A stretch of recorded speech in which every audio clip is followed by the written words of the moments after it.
Hello and welcome to Scott Rock. Where your hosts from Climb Scotland, Robert Mackenzie, and me, Cal McBain, catch up with climbers every 2 weeks who have different epic tales to tell us. We hope you enjoy the show.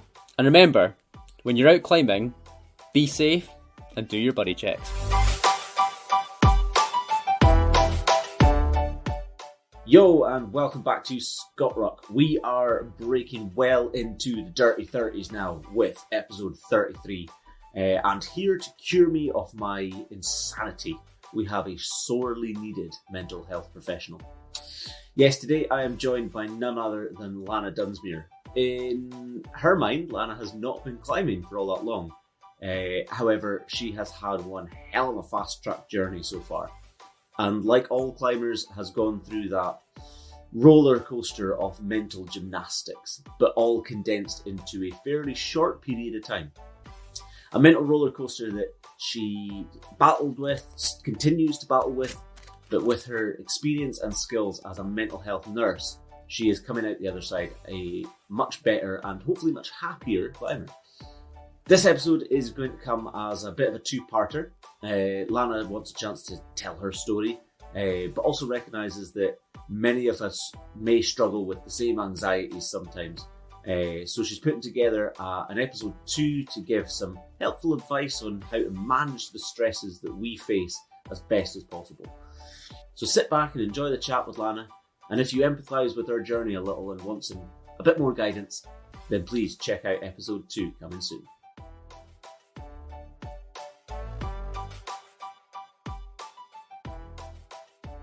Cool, right. Thank you, Lanah, for, I'm going to say, in fact, I'm going to preface this. I'm going to say thank you for finally agreeing to sit down and do this. But I think we both know that you had no choice. This was going to happen at some point regardless anyway. Yeah, it was kind of forced. And actually, this is your second interview with me. Technically, yes. Technically, I technically, forgot about that. Technically, you were the first person that I ever interviewed for Scott Rock.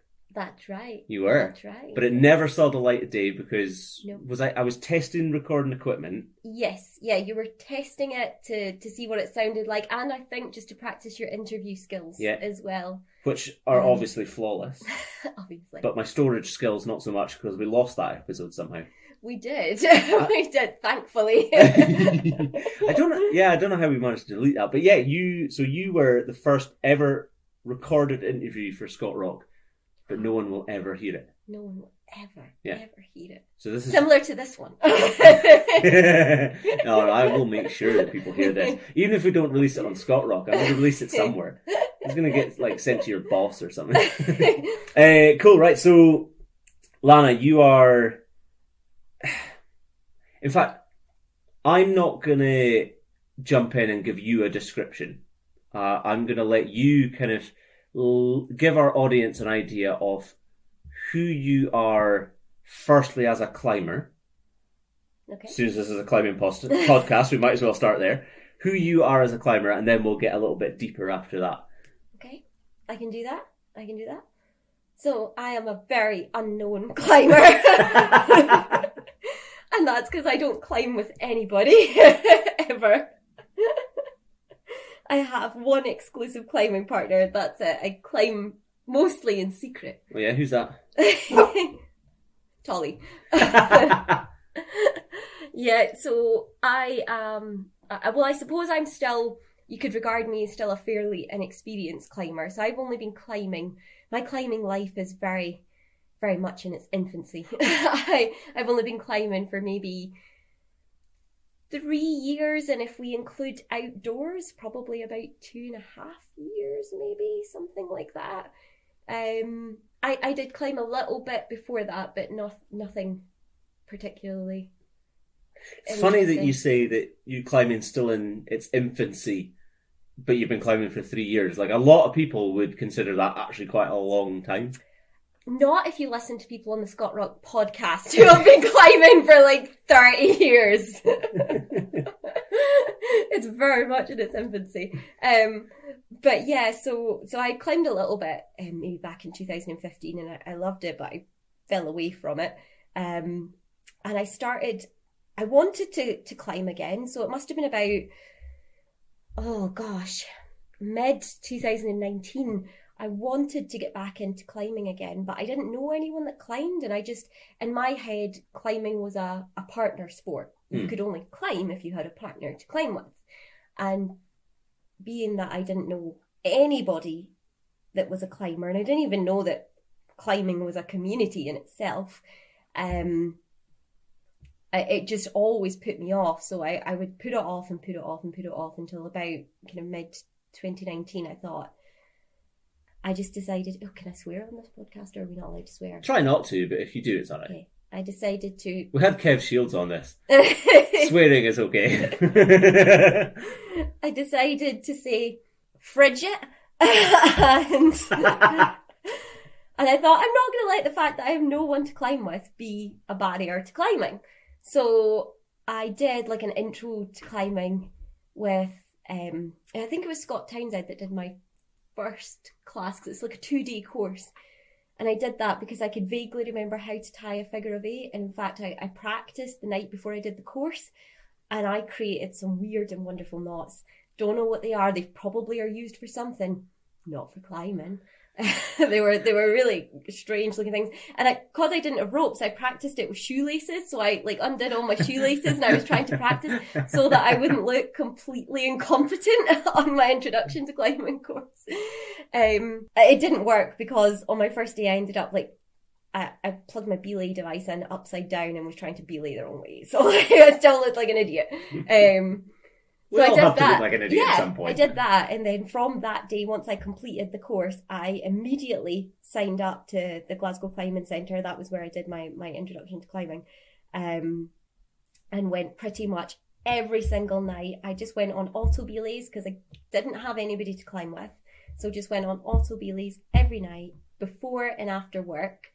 I was just so obsessed with it, and I couldn't quite understand why I was obsessed with it, because I failed every single time I tried to climb something. I was shockingly bad at it. But I just loved that it wasn't so much just like an aerobic workout. I loved the problem solving aspect of it, and it stimulated me mentally as well as physically. So I just fell in love with it.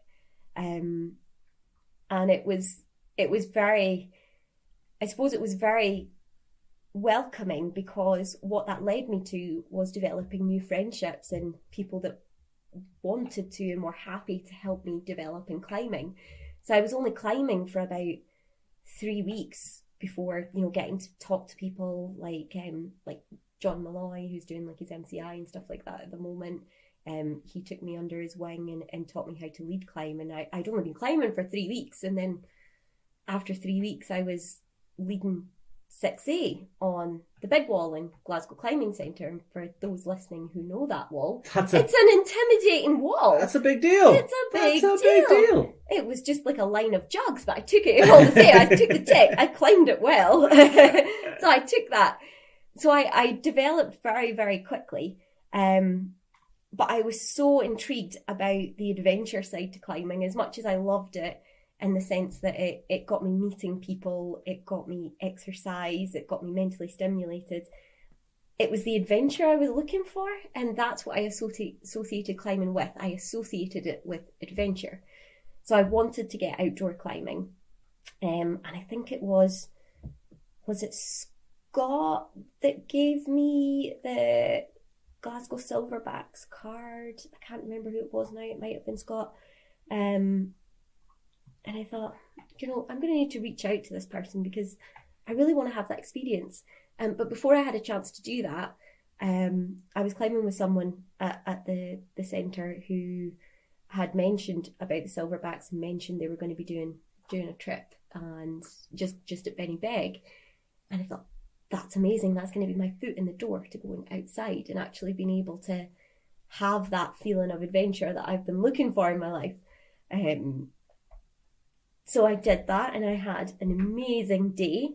So I was not even 6 weeks in my climbing life, and I was going outdoors. I led a sport line. Okay, it was like a grade 3+, but still, I did it outside, and I learned to rethread.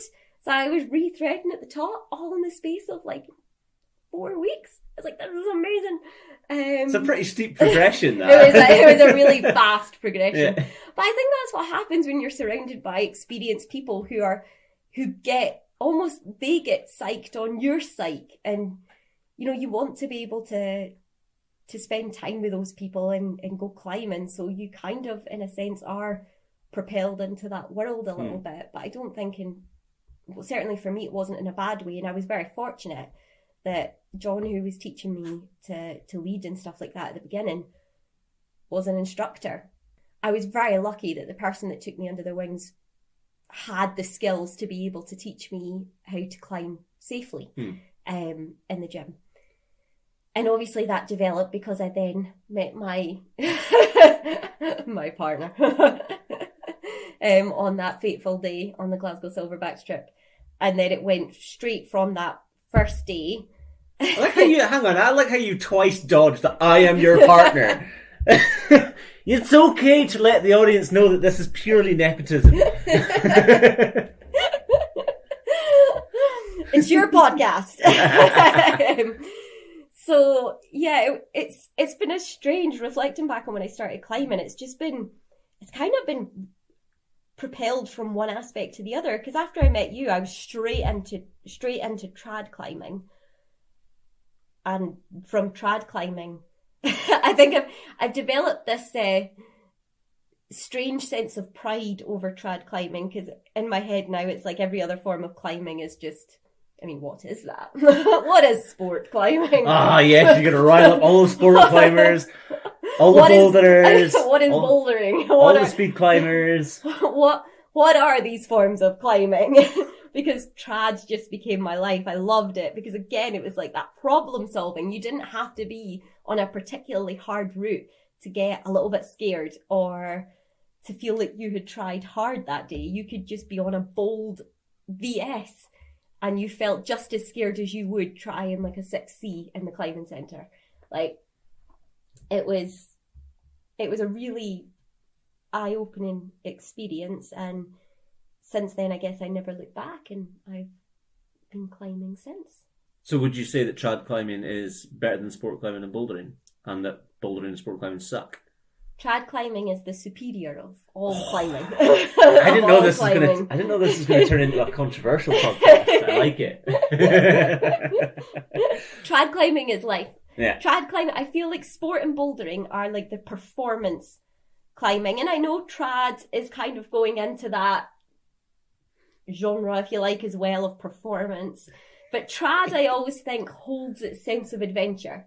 It holds that more than anything else. And I think that's what makes trad climbing so much more special, is that it's not necessarily about how hard you climb.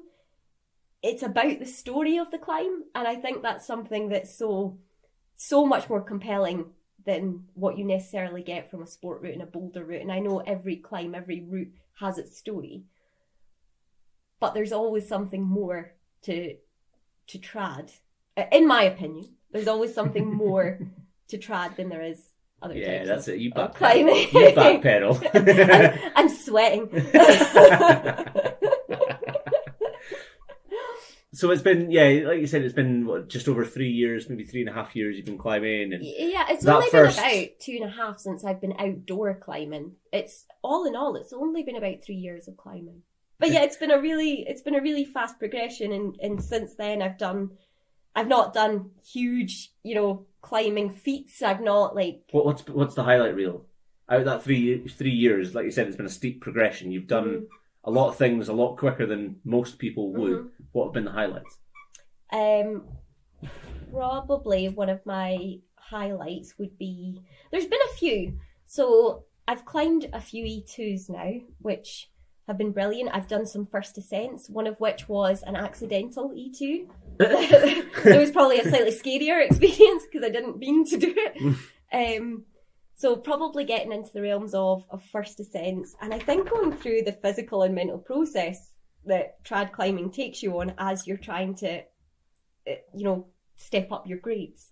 Because I've never been someone that's been grade orientated and wanting to reach super high feats in trad climbing. However, it is amazing how sometimes that bug can get you and you don't realise until you think, I'm so disappointed in myself that I didn't manage to get that route or whatever might be going through your mind at the time. So yeah, doing some first ascents, doing some some relatively hard trad, even just learning the art of project and routes has been a new experience for me as well. I've been doing I'm an RCI trainee. I haven't done my assessment yet because I'm lazy. No, it's not really because I'm lazy. It's I work a full-time job and I don't always get time to practice a lot of my skills. So it's maybe partly a confidence thing as well as being lazy. So yeah, I think I've just kind of, a part of me has been consumed by a bit of the climbing world, but I'm a bit of an introverted climber. You know, people will not know me in isolation because I don't climb with anybody. For me, even my love of the outdoors has extended climbing for years. I was more of a hill walker before climbing, but it was always a solitary activity. And I'm honestly so surprised I've not broke into the world of soloing, because it sounds like my ideal adventure, like just getting to go and be on my own and just go climb something, have an adventure, nobody knows about it, and just come back home at the end of the day. So I'm surprised I haven't gone that way, but I think I'm a bit old for that now. I think was that a young person's game? That's a young person's game. I think my risk reward calculator in my brain is not quite leaning towards that being the appropriate choice. But yeah, I've done a few things. I've not done huge achievements. I'm not a known climber. I'm just your local introverted climber. Well, there's a good segue. You mentioned you got a full-time job, and I think, I mean, you can correct me if I'm wrong here, but have used your skills that you've learned through your job to help you in that really fast progression? Because, like I said, it's been a much, much faster progression through your own climbing ability and through the different climbing disciplines than most climbers will ever do. So what is your job? Like, what do you do for a living? So I work as a mental health nurse. So my role is trying to help support people with their mental health, as it sounds, and to try and get them through difficult phases in their life and teaching them skills and ways to cope. So that might be with illnesses such as anxiety, depression, or people maybe not with those illnesses, but with symptoms. To try and help them cope and overcome some of those issues. I obviously work with people who have severe and enduring mental illnesses as well. So people who maybe have diagnosis of schizophrenia, bipolar affective disorder, things like that. So my approach in caring for patients very much is individualised to that person's specific needs. So my job is to try and help them overcome the difficulties and or barriers using an evidence-based approach. Yeah. So obviously, like, not every mental health nurse does the same job. There's like climbing's got different disciplines. There's different areas of the mental health system. So what is your area? What's your actual role? So, and what does that look like day to day? Yeah. So you're right. Different mental health nurses have different roles. Some mental health nurses are also qualified therapists and will be trained in specific therapies. You also have primary care level nurses that deal with maybe people who are suffering, but it's perhaps maybe more in the milder end of the spectrum. My job, I work in secondary care mental health services, so that means that I work with people who are maybe more kind of on the moderate to severe end of struggling with their mental well-being. Specifically, I work with an intensive home treatment, so that means that I work with people specifically who are very acutely unwell. And that may be as a result of a relapsing severe and enduring mental illness, or it may be that someone is suffering from maybe suicidal thoughts and having plans to end their life. And the treatment we'll offer is to try and ensure that person remains safe and trying to offer them various coping strategies and I suppose a way out other than taking their life. So yeah, with that kind of encompasses lots of different techniques, lots of different principles of different approaches. Most of the time we use principles of cognitive behavioural therapy, largely because a lot of those strategies can be commenced immediately. You know, you're not having to necessarily wait ages for results, because when people are struggling acutely, they can't just wait 6 weeks for an antidepressant to kick in. They need to look at things that can help them pull their mindset. What's an example of something like that? So an example of something like that, so it can range from anything, and there may be people listening to this who have had input from a similar team to mine, and one of the biggest things, it can be one of the biggest things we suggest to people, but also one of the most frustrating things we suggest to people, and one of the big things is looking at how you are effectively redirecting your mindset. So that might be using a distraction technique. So for some people, if they feel that they are able to engage with something that can be helpful as opposed to harmful, so instead of reaching for something that could cause them harm, reach for something that can help. For some people, that's picking up the phone and talking to a friend. For other people, it is getting out one of the therapeutic art books and utilising one of them, or it's switching on the telly for others. Yeah. It's looking at immediate things that can help derail your mindset from focusing too much on the thought that might be at risk of causing you harm. Yeah. So that's one of the things. We do talk about mindfulness a lot as well. We don't offer it in our team, mindfulness as a course, because we might not see people long enough to deliver it. But we use, because obviously you're acute. Yeah, so it's short and sharp. Yeah.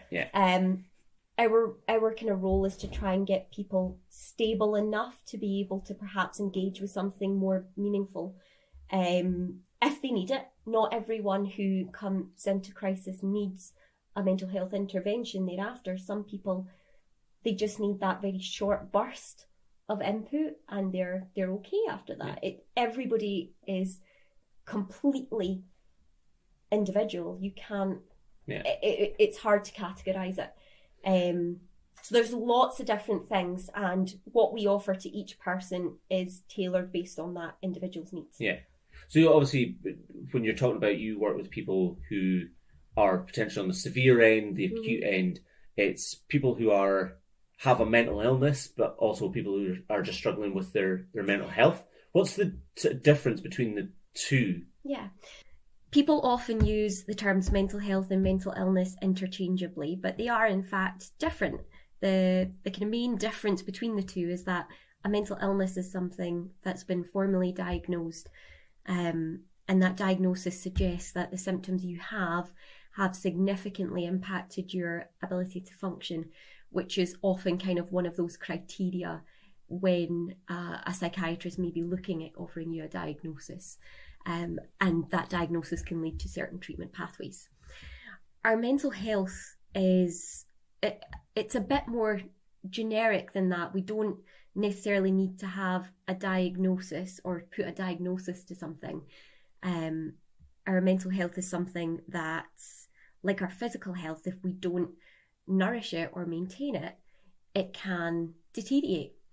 If you engage in behaviours that help promote good physical well-being, you will, for example, if you're not smoking, if you're minimising the use of alcohol, if you're exercising regularly, you may reduce your risk of developing conditions like heart failure, heart disease, things like this. It's the same with mental well-being. You may be able to prevent you having mental illness in your future if you are doing things that help nourish your mental well-being in the present. So it's not as different from managing your physical well-being as we think it is.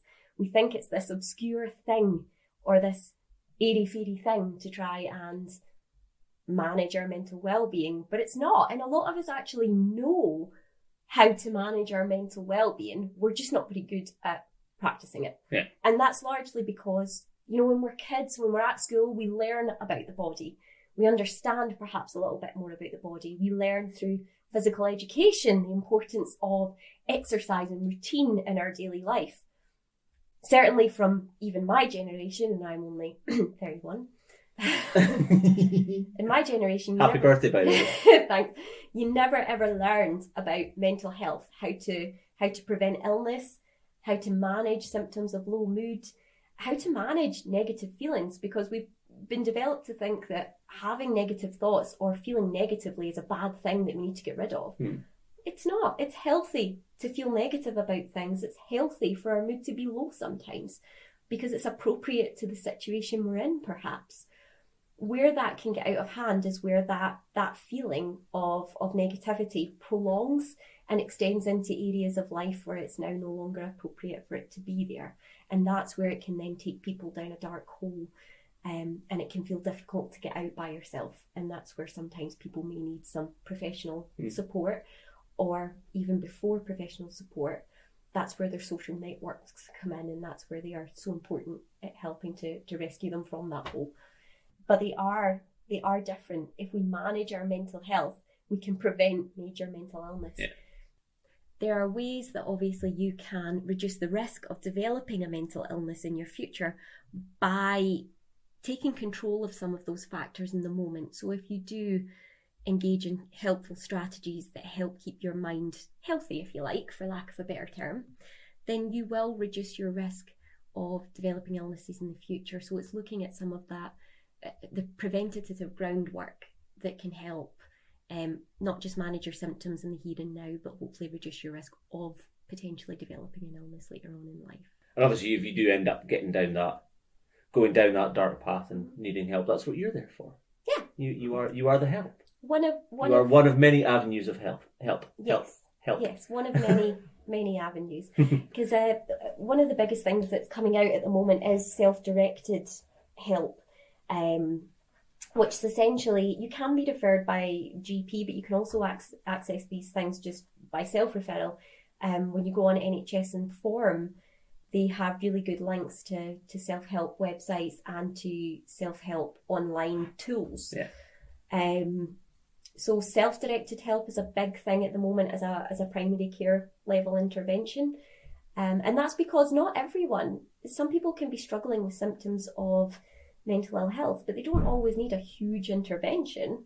Sometimes they just need a little bit of guidance and direction, and that doesn't necessarily have to be with a professional. Sometimes it can just be accessing resources, or maybe doing an online guided self-help that's kind of very low level. Yeah.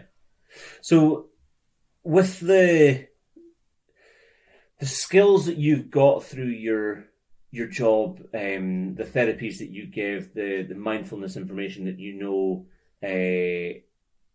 how has that had an impact on you being able to go through this really steep learning curve that you've had in climbing? Because obviously there's a lot of mental barriers that people come across in climbing, whether it's the fear of falling off, the fear of heights, the fear of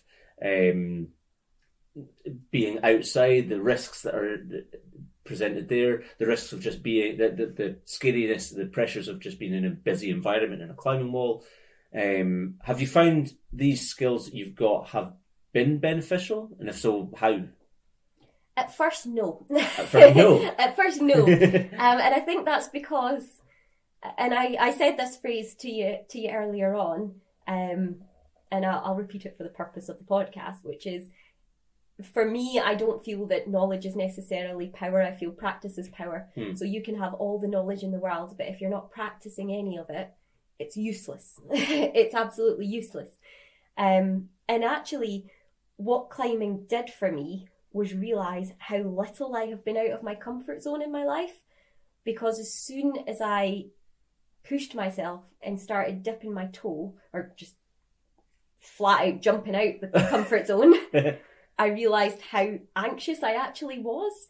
Because prior to climbing, I'd never considered myself to be an anxious person, out with the realms of normal anxiety. So like feeling anxious about an interview and things like that, out with the realms of a normal anxiety. I had never experienced it really. So it felt really quite hard to be able to practice what I preached. So I kind of got an insight into what a lot of my patients were struggling with, because it's really damn hard to practice a lot of these techniques. It's so much easier if you have a professional on your shoulder with you at the time saying, right, this is what I want you to do in this situation.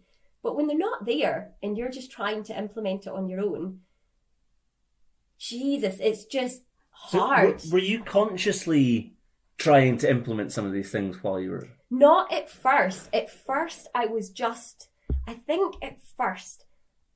very much like, well, of course I'm going to be anxious about it.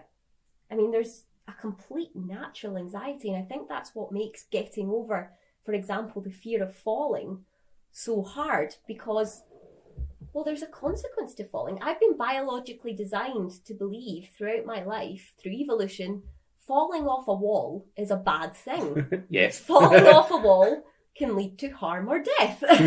That's how we've evolved. That's why, generally speaking, people try not to be on the edge of a cliff. You make us sound like really odd people. I mean, climbing I don't think is an odd sport. It's not an odd sport. It's slowly, I think, getting more mainstream and a bit No, more it's an odd commercial. sport. It's an odd sport. We have a desire to go up things, but just in really difficult, awkward ways. Each one more difficult and awkward than the last. We'll have a VS here, we'll have an E8 over here.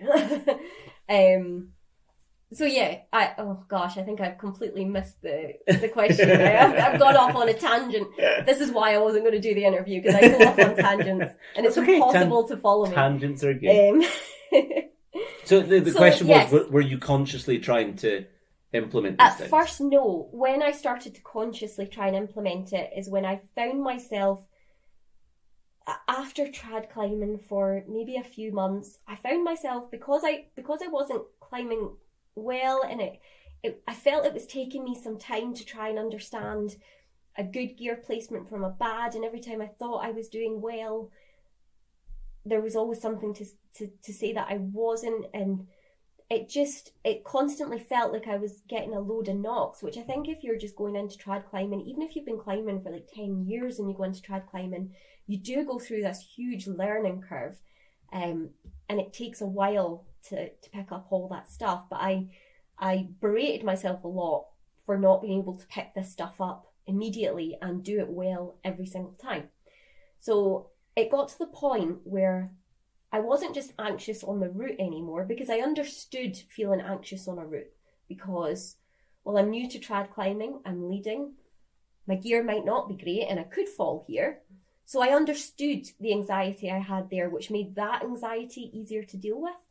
The anxiety I struggled most with is that I started to become really, really anxious when approaching the crag. So on the car on the way to the crag, mentally I was just getting more and more frustrated, more and more worried, more and more negative about it. So by the time that I even got out the car, racked up and everything, I just thought, I would just love to go back in the car and go back home now, because it was just such a mental feat just to get to the base of the route, that I was mentally exhausted, and also I'd already convinced myself that I had failed.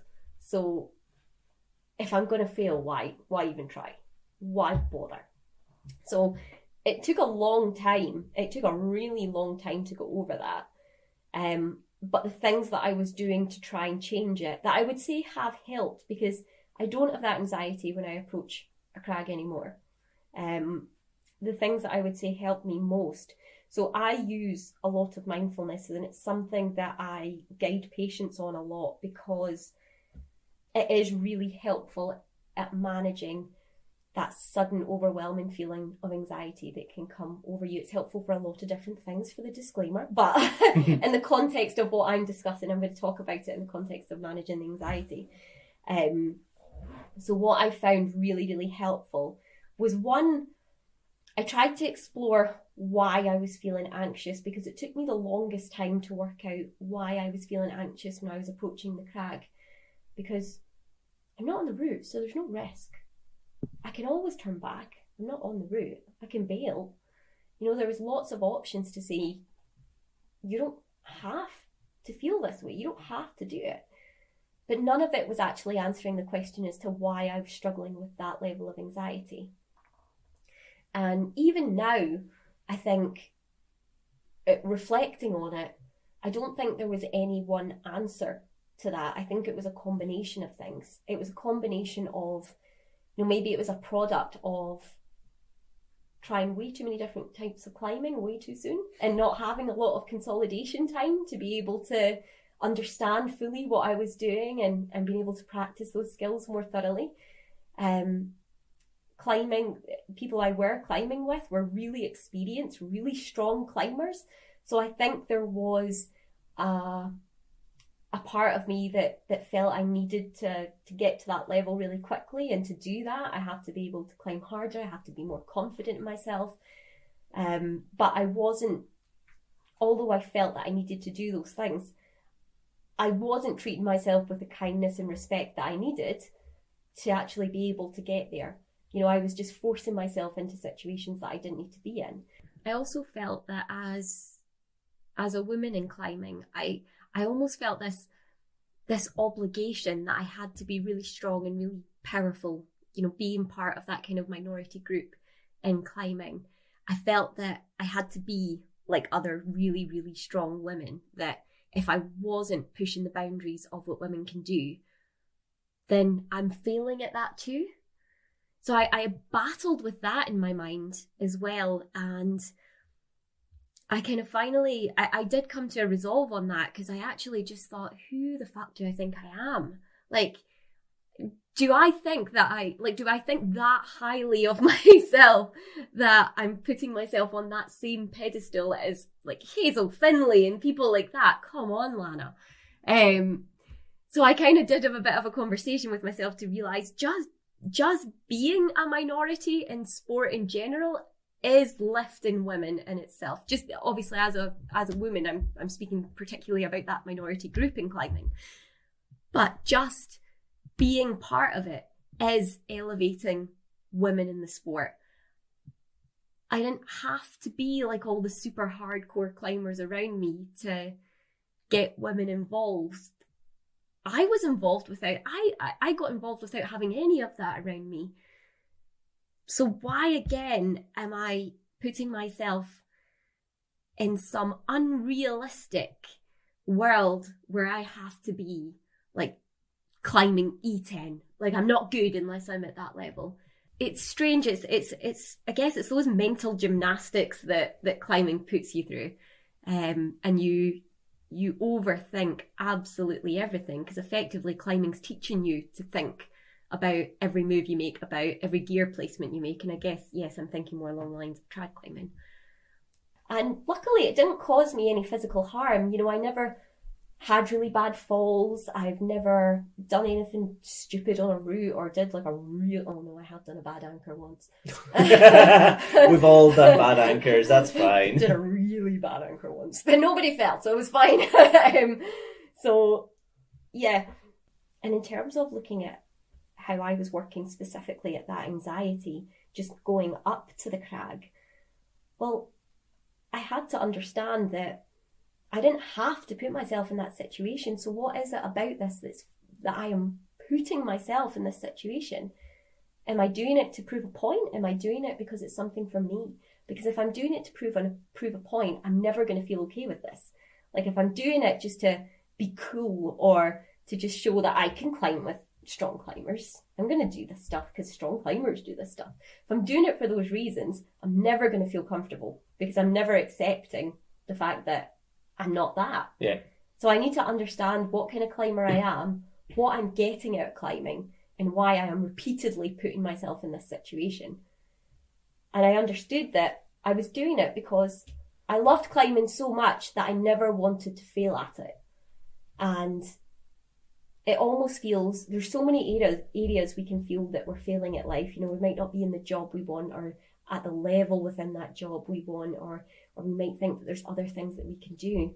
So when it's your hobby, something that you do out of nothing but passion, and you feel like you're rubbish at it, it's just like, how can I be rubbish at something that's just a passion? Like, it's just a hobby. How can I be so afraid of that?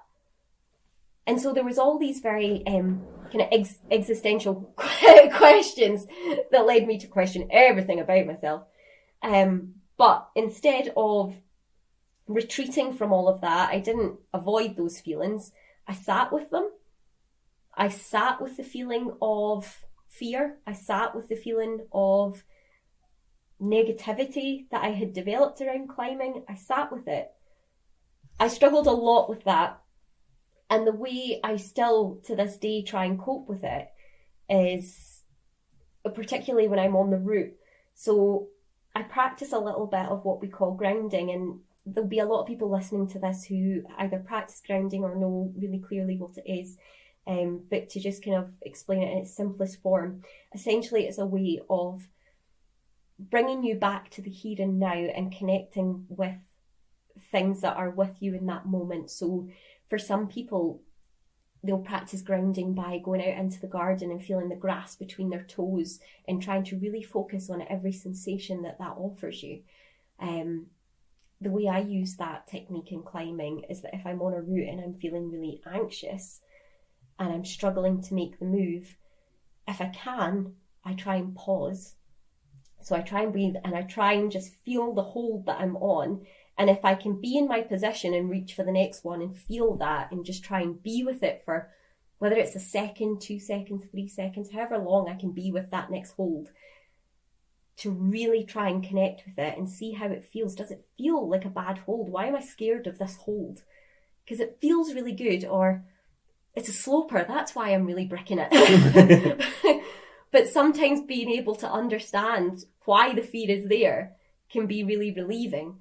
Because if I understand why I'm afraid, then I can understand how to overcome it. So if it's because it's a sloper, then the next thing I need to think about is, okay, I know that hold's going to be really bad.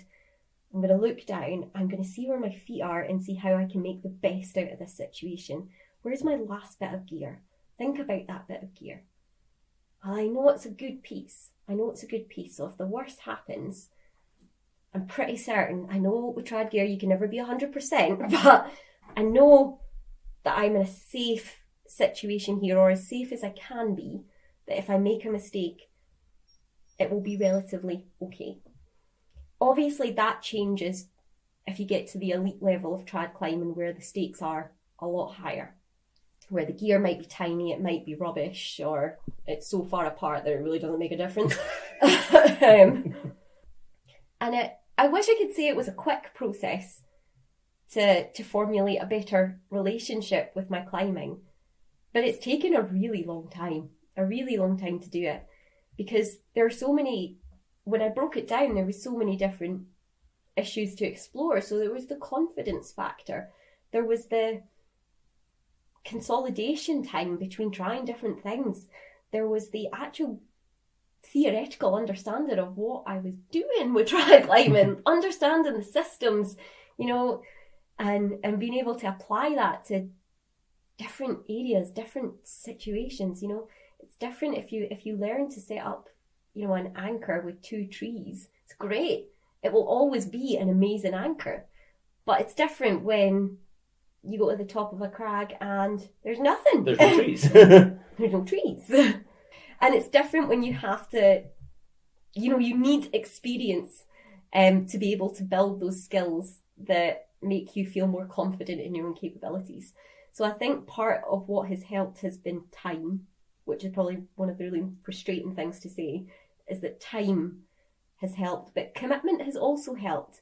Like, I did my RCI training not because I wanted to be a trainer, not because I wanted to be an instructor, but because I needed to be in a situation where I was with other people and learning, having, 2 amazing instructors. So I was with, like everybody, I think I did it with Al Halewood, like everybody.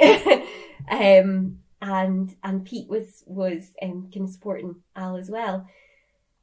So that helped a lot, because it made me realise independently where a lot of my weaknesses are and really what I needed to work on. Because even when I did my RCI training, I was still so premature in my climbing.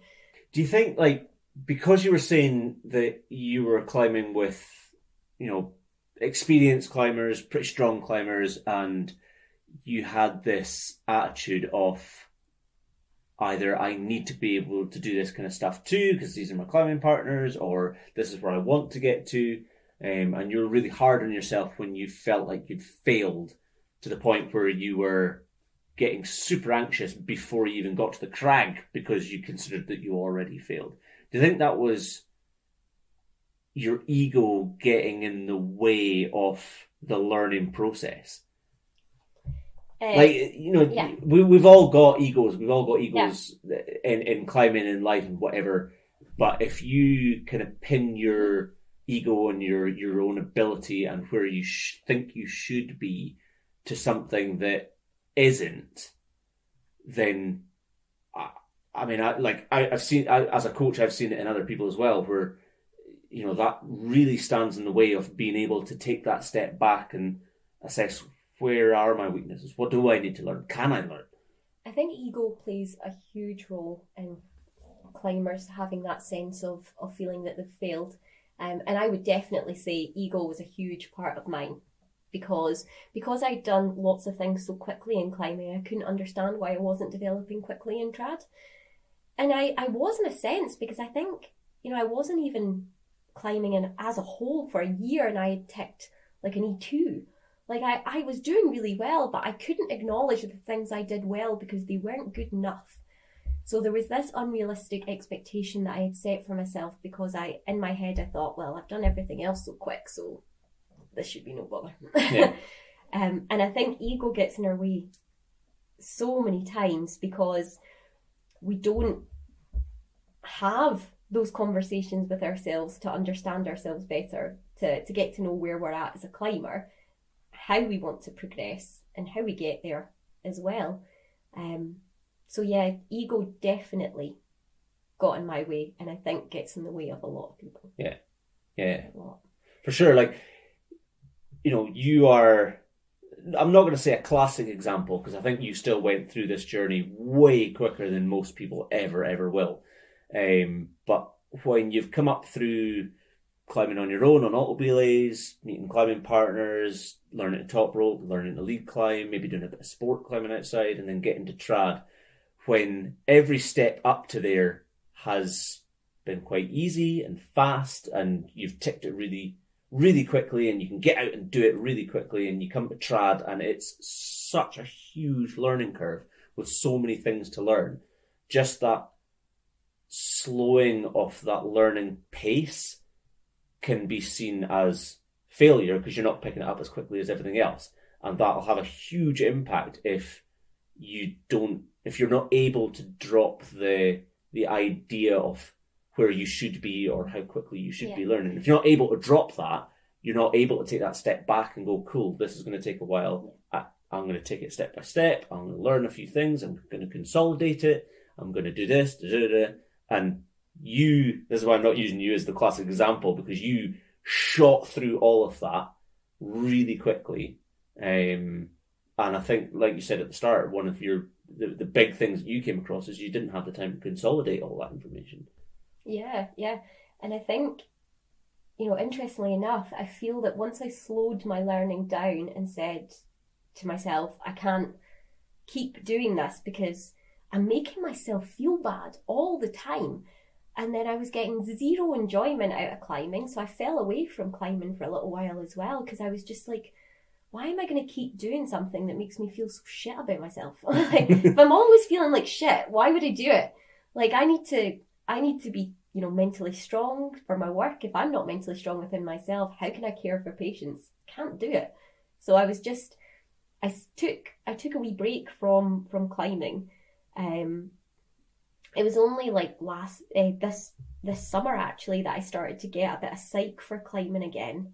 And it's because my relationship with it had changed, because I started to realise, through a loss, I started to realise, why am I so afraid of this? Like, this is something that brought me adventure, that brought me a sense of joy. Why have I held myself to this unrealistic expectation of how I should be as a climber? I decide how I am as a climber. I don't need to compare myself to people out there.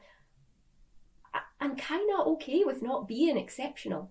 I don't have to be, the climber you see on UKC doing amazing things. Like, I don't have to be the Greg Boswell of the climbing community.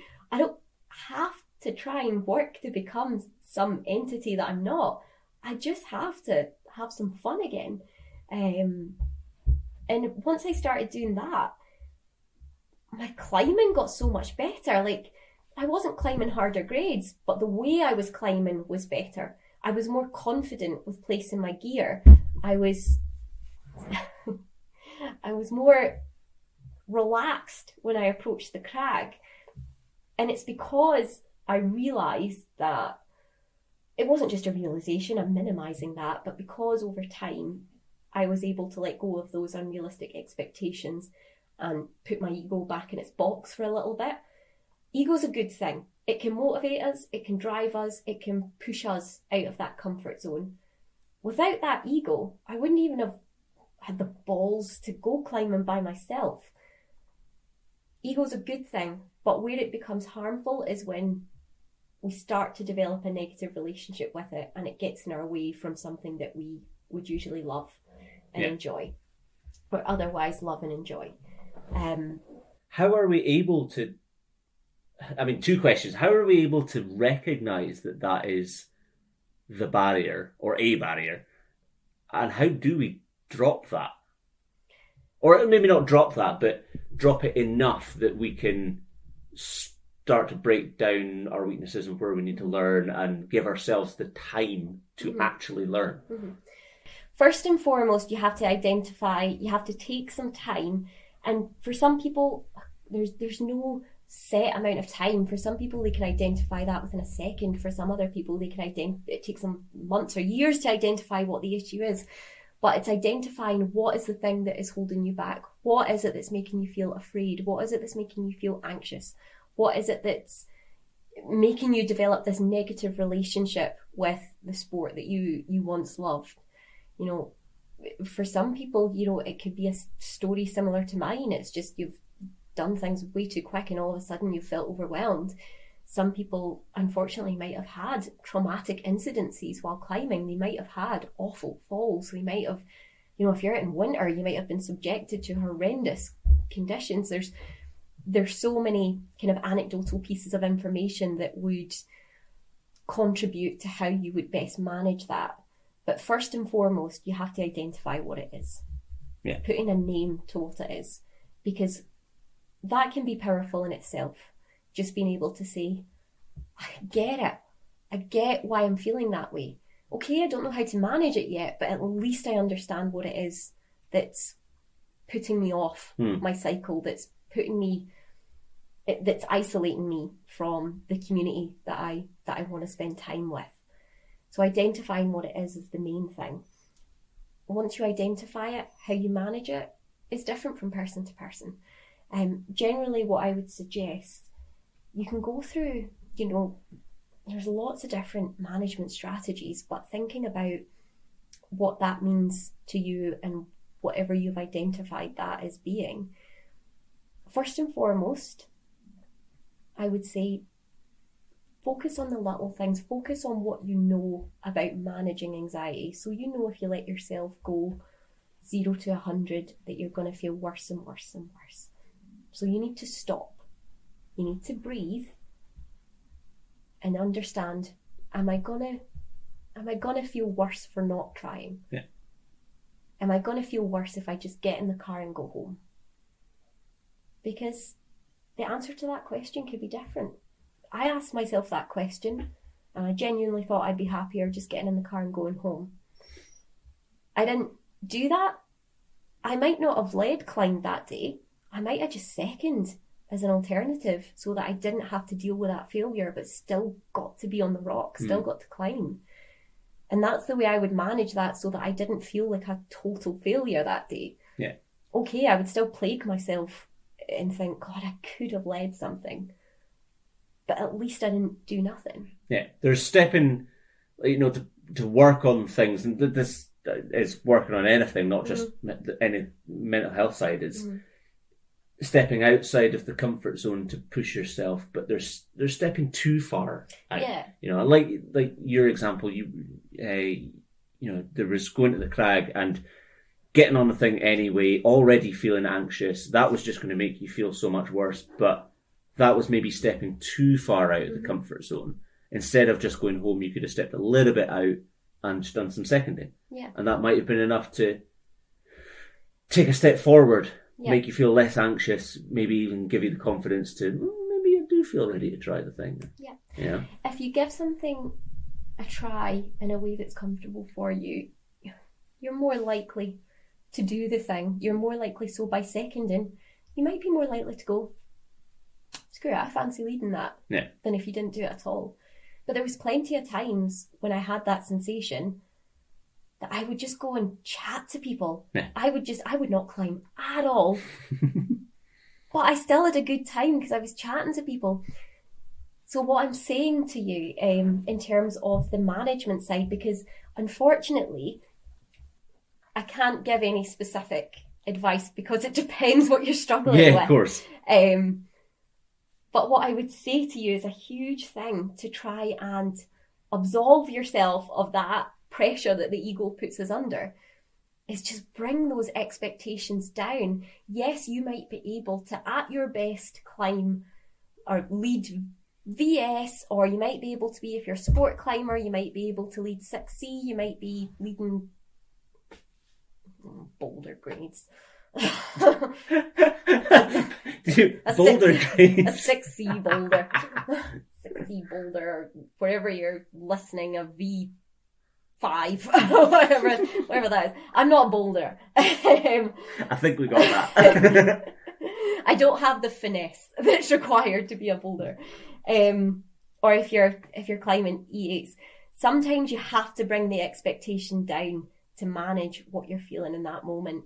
So that could be just having a day of seconding. It could be leading way below your grade, just to try and still keep you connected with a rock, but not in a way that's going to overwhelm you. Yeah.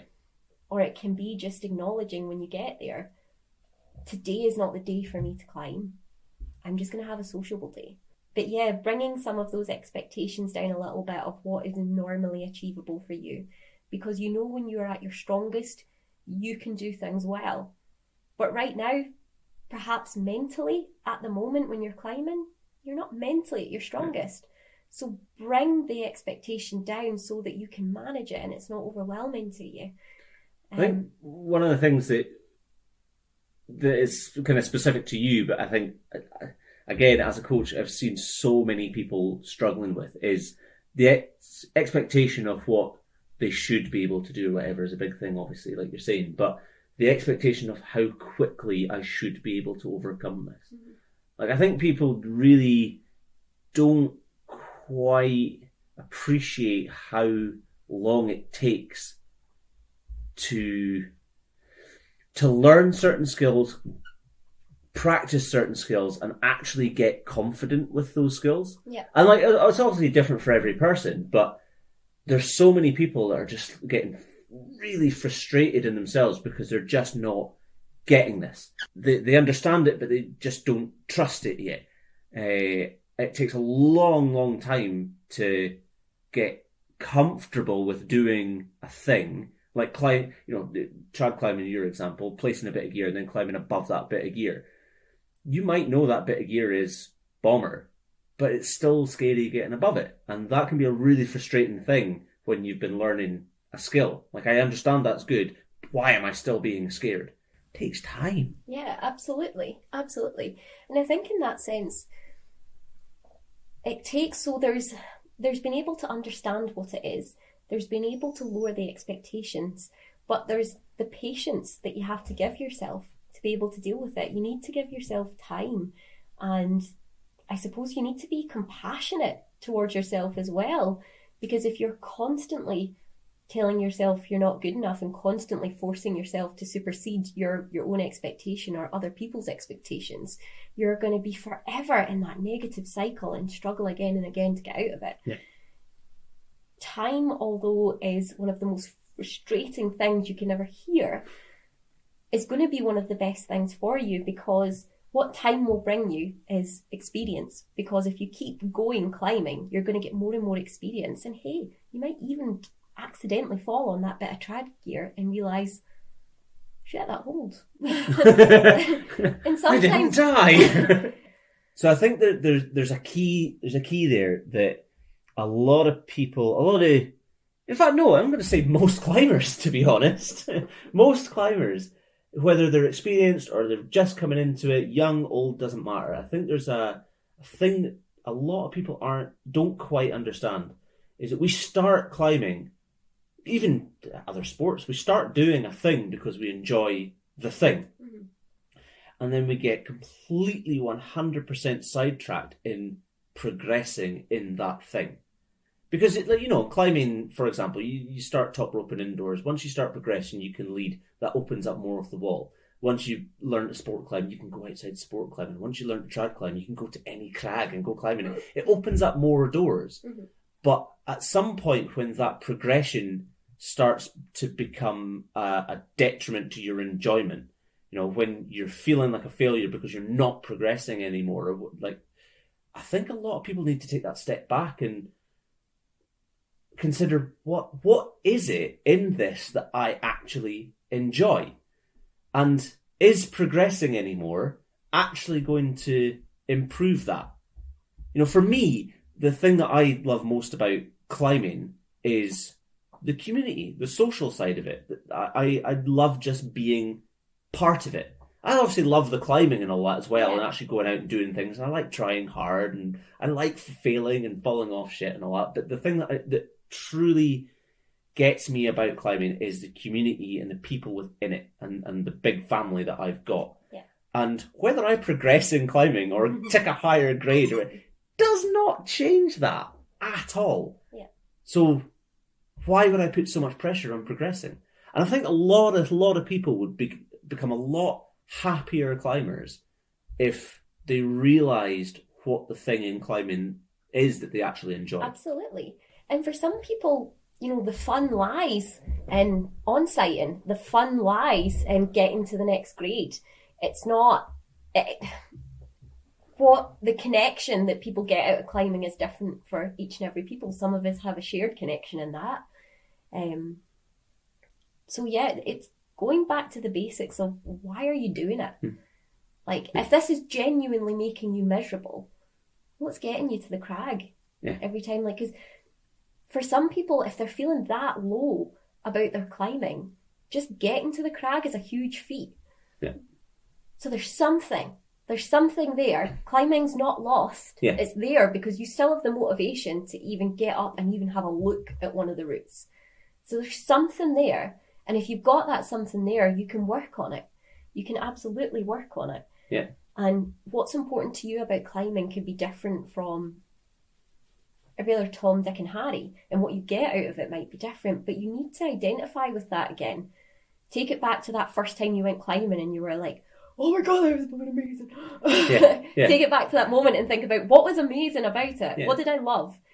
And what have I lost at this moment that's making me lose that? For you, it's the adventure side. Yeah, it's absolutely the big adventure. thing for you is the adventure side. Mm-hmm. And yes, climbing harder things, taking higher grades, maybe feels a bit more adventurous sometimes because you're a lot further away from really crappy gear.